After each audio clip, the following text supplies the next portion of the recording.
Кумыкские сказки, часть 2. Всех приветствую на своем канале. Сегодня мы с вами познакомимся с двумя прекрасными кумыкскими сказками, которые называются «Друзья пастуха» и «Чалтук Ахмед». Будет интересно? Подписывайтесь на канал. Давайте начинать. Кумыкские сказки. Друзья пастуха. То ли было, то ли не было. Жил некогда в одном городе бедный старик, и был у того старика сын. Служили оба в пастухах, пасли городское стадо. Пас однажды юноша коров на лугу у самого моря и увидел на песке большую рыбу. Послал пастух с прохожим человеком весть отцу, чтоб приехал поскорей на орбе за добычей, а сам кинулся к рыбе с кинжалом.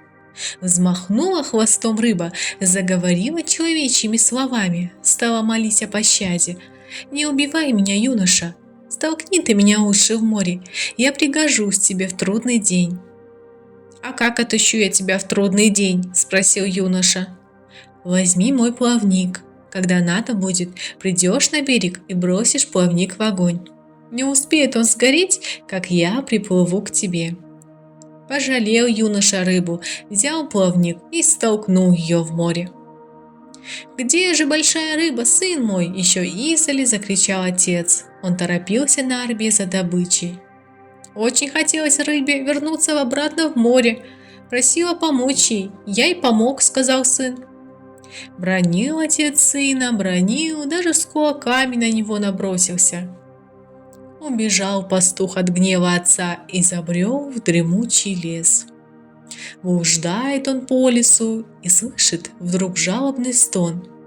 Пошел дальше и видит, запутался олень рогами в ветвях дерева. Юноша схватился было за кинжал, а олень говорит человечьим голосом: «Не убивай меня, человек, помоги мне освободиться. Вырви клок моей шерсти, и когда будет тебе трудно, кинь мою шерсть в огонь. Я мигом явлюсь перед тобой, чтобы сослужить любую службу». Пожалел юноша оленя, вырвал у него клок шерсти, помог ему выбраться на волю и отпустил его. Долго бродил пастух в лесной чаще, пока не вышел наконец на поляну. Бежит по поляне лиса, а за ней по пятам гонится стая борзых. До смерти устала лисица, прижалась она к ногам юноши. «Не убивай меня, добрый человек!» – заплакала лиса. «Спаси меня от борзых, вырви волосок из моего хвоста и отпусти. Как будешь в беде, сожги мой волосок, я прибегу и выручу тебя». Разогнал пастух борзых и отпустил лису, вырвав волосок из ее хвоста. Пошел он дальше. Много ли он шел, мало ли, дошел до большого города. «Не примете ли в гости?» – спросил он, входя в бедную саклю неподалеку от городских ворот. «Отчего ж не принять?» – ответила старушка-хозяйка. Усадила она пастуха, накормила и напоила, а потом пастух пошел поглядеть на город. Город тот был богат и обширен, много было в нем прекрасных зданий, но всех прекраснее и богаче был, конечно, дворец хана. Вернулся гость и спрашивает у старушки, кто живет в ханском дворце. «Ох, лучше не спрашивай, сынок», – вздохнула старушка. «У нашего хана одна единственная дочь. Слава о ней разнеслась далеко по чужим странам. Ханская дочь и умна, и красива, но гордость и жестокость ее не знают пределов. Многие прославленные храбрецы сватались к ней, и каждому жениху приказывает она спрятаться и обещает, что выйдет за него замуж, если не сумеет найти его. А ведь и я не из трусливых. Пойти, что ли, и мне взглянуть на красавицу?» «Не ходи, сынок», — стала уговаривать старушка, — «ты ведь не дослушал меня. Не было еще на свете человека, который сумел бы от нее спрятаться.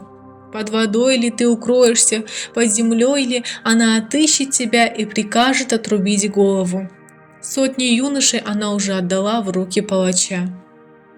«Не горюй, добрая старушка», — сказал ей пастух.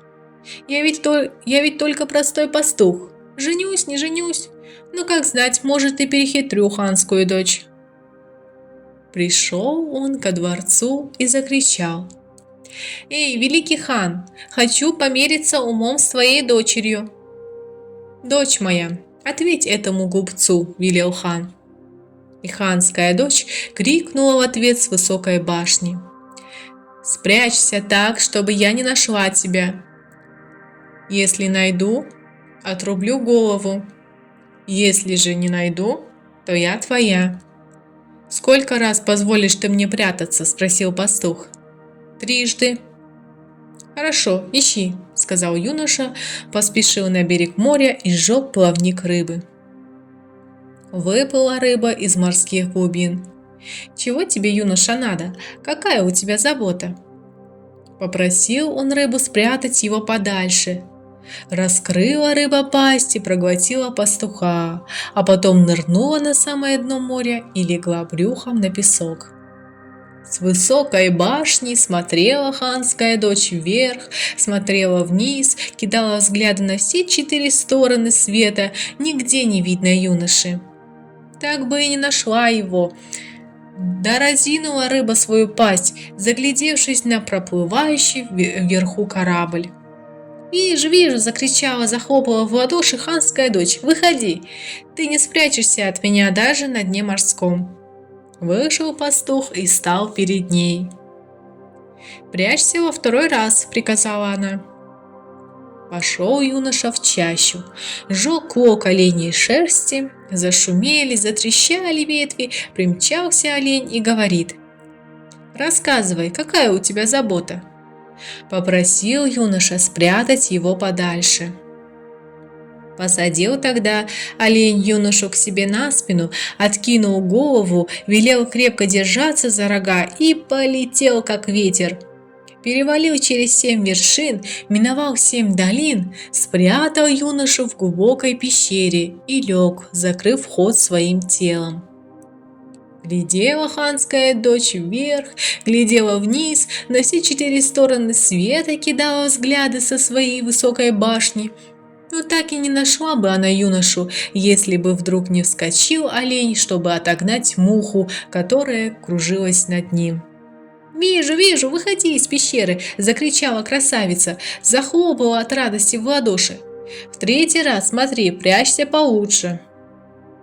Пошел юноша на широкую равнину, сжег волосок из хвоста лисицы. Лиса словно из-под земли выросла, мигом очутилась перед ним. «Чем помочь тебе, добрый человек? Какая у тебя забота?» – спросила она. «Развяжи мешок своих хитростей и спрячь меня, да так, чтобы никто не нашел», – ответил юноша. Превратилась лиса в купца с рыжей бородой и со свертком цветного софьяна под мышкой, а юношу превратила она в блоху и велела ему спрятаться в этом свертке. «Я буду прохаживаться со своим товаром перед башней ханского дворца», – сказала лиса юноше. «Дочь хана, щеголиха, она захочет посмотреть софьян и позовет наверх. Ты прыгай тогда на подол ее платья, и пусть мне отрежут рыжую бороду, если красавица тебя заметит». А ханская дочь стояла в это время на своей высокой башне, смотрела на все 4 стороны света, но нигде не могла найти юношу. И тут увидела она купца, который проходил мимо башни. «Кто купит отличный софьян? Кто купит красный и синий софьян?» – кричит купец. «Неси сюда свой софьян», – велела ханская дочь. Купец влез на башню и раскинул перед красавицей свой товар. Загляделась красавица на софьян и не заметила, как прыгнула блоха на подол ее платья. «Ну что, дочь моя, видишь ли ты этого человека?» – закричал в нетерпении хан. «Нет, отец мой, не вижу, нигде не вижу», – отвечала красавица. «Смотри хорошенько, моя дочь». Но сколько ни смотрела ханская дочь, она так и не увидела пастуха. Я потеряла надежду найти его, сказала она в отчаянии. И только успела это сказать, как молодой пастух принял свой прежний вид. Обрадовался народ той страны, что перехитрил молодой пастух злую ханскую дочь. Стали из пушек палить, а барабаны бить, заиграли на зурне, запели песни, устроили великий пир. Я на том пиру был, по медвежьи плясал, а потом оставил народ петь и веселиться, а сам побежал к маленьким детям, чтобы рассказать им эту сказку. Чалтук Ахмед. Жил на свете бедняк по имени Чалтук Ахмед. Не было у него никакого добра, а только одна старая хворая лошадь. Чалтук Ахмед жалел свою лошадь. Целые 2 недели он не работал на ней, а по ночам пускал пастись в поле. Но 2 недели прошли, а лошадь ничуть не поправилась. Она стала совсем тощей, и на спине у нее появились раны. Испугался Чалтук Ахмед, решил всю ночь караулить в поле свою лошадь. Выгнал Чалтук Ахмед лошадь в поле, а сам спрятался за большой камень. Когда настала полночь, пришли дикие звери – волк, медведь, кабан и лиса. Они, оказывается, играли с лошадью, по очереди взбирались к ней на спину и царапали ее когтями. Не стерпел Чалтук Ахмед, выскочил из-за камня и переловил всех зверей. А звери стали просить, чтобы он отпустил их на свободу. Волк сказал, что он пригонит Чалтук Ахмеду большое стадо овец. Кабан обещал вспахать его поле, а медведь показать в лесу старое дерево, в дупле которого полно меду. Одна лиса ничего не пообещала. Она сказала только: «Я худа и мала, что тебе за польза, если ты меня убьешь? Нет, ты отпусти меня, может, я пригожусь тебе в трудный час». Чалтук Ахмед подумал и отпустил их всех. На следующий день волк пригнал во двор Чалтук Ахмеда стадо овец. Кабан в свой срок вспахал клыками его маленькое поле. А там и медведь пришел и стал звать Чалтук Ахмеда за медом. Чалтук Ахмед взял с собой топор, бурдюки для меда и пошел с медведем в лес. Завел его медведь в лесную чащу. Нашли они старое дерево, из дупла которого сочился душистый мед. И тут медведь сказал: «Вот теперь я тебя задушу и съем». Обомлел Чалтук Ахмед от страха и выронил топор, а медведь давай душить Чалтук Ахмеда. Вдруг слышат они, кто-то зовет: «Чалтук Ахмед, Чалтук Ахмед!» «Здесь я!» – откликнулся Чалтук Ахмед, узнав голос лисы. «Чалтук Ахмед, не видал ли ты медведя? Сюда идут охотники, им нужна медвежья шкура». Медведь испугался и шепнул Чалтук Ахмеду: «Скажи, что не знаешь, скажи, что не знаешь». «Не знаю», – крикнул Чалтук Ахмед. «А это что перед тобой?» – спросила лиса. скажи, чурбан!» – зашептал медведь. «Это чурбан», – ответил Чалтук Ахмед. «Разве у чурбана бывают уши?» – спросила лиса. «Скажи, что это сучья!» – прошептал медведь. «Это сучья!» – крикнул Чалтук Ахмед. «Тогда возьми топор и ударь между ними покрепче», – приказала лиса. «Возьми топор и ударь легонько, милый Чалтук Ахмед», – заплакал медведь. «Я никогда не забуду твоей доброты». «Нет, не поверю тебе», – сказал Чалтук Ахмед. Размахнулся и ударил медведя. Тут вышла из кустов лиса. Набрали они с Чалтук Ахмедом мешки мяса и пошли домой. Подписывайтесь на мой канал. Тут вы можете найти интересные сказки, стихотворения, песенки, рассказы, загадки, потешки для детей и многое-многое другое. До новых встреч!